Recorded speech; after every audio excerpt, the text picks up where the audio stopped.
Hey, are you feeling creative today or not feeling creative today?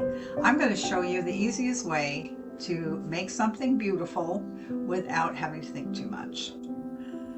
I dug through my stencils and came up with this geometric design, and it is perfect.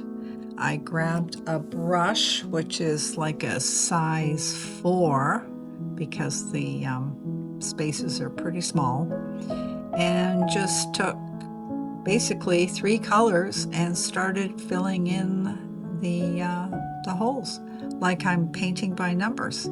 I'm using watercolor paint, and these are new paints that I'm trying out.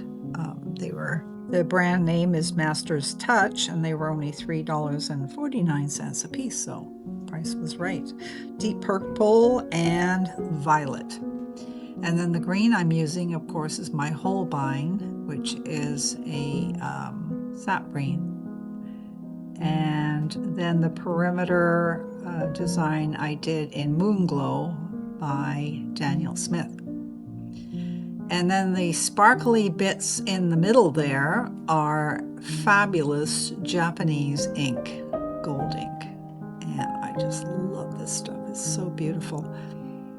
So there you have it. You can do this. It's easy peasy and takes your mind off everything.